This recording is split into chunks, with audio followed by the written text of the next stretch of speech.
Сите надлежни институции свесно одбегнуваат да гарантираат за автентичноста на писмата испратени од Шутка, на кој стои потписот на притвореничката Катица Јанева. Секоја институција со свое протоколарно оградување, но со многу дилеми. Оти Јанева од Шутка не напиша приватни писма, туку со нив стави катанец на милионска институција, која запечати многу човечки судбини.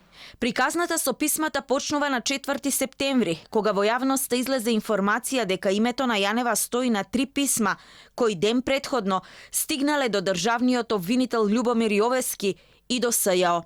Од управата за извршување санкции велат дека протоколот за Јанева да напише писма бил ист како и за другите притвореници. Притвореник во истражниот затвор Скопје има право да напише писмо. Процедурата налага да го извести дежурниот чувар, кој му дава хартија и пенкало. Писмото го пишува во келијата, а потоа го враќа кај чуварот. На писмото му се става архивски број и оди во купот редовна пошта.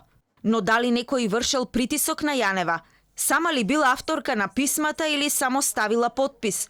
Од затворот Скопје со одговор: Немаме ангажирано графолог за да вештачи писма на притвореници. Посебен безбедносен протокол за писмата на Катица Јанева немало. Од Шутка до Кривичниот суд ги однел затворскиот курир. Писмата на Јанева завршиле на масата на судијата на претходна постапка, на кого пак важно му било дека со содржината од писмата Јанева нема да влијае на постапката за случајот Рекет. Од Скопскиот кривичен суд велат дека тие не вршат цензура на писмата на притворениците, само ги препраќаат до адресираната цел. Судијата на претходна постапка предостава на писмо од лице кое се наоѓа во притвор кон друго лице или институција, надвор од казнената установа. Во никој случај не утврдува автентичност, туку само утврдува дали содржината на испратеното писмо е поврзана со кривичното дело за кое е определена мерката притвор или друго кривично дело. Автентичноста на писмото ја контролира самата установа во која се издржува мерката притвор, бидејќи писмото до судот од притвореното лице се доставува исклучиво преку затворската управа.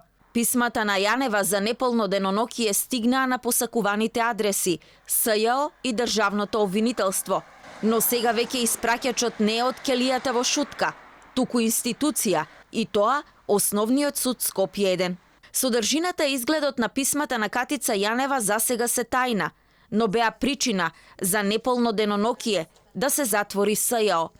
Па на Јанева од Шутка и се оствари желбата, и како да порача: СЈО, тоа сум јас.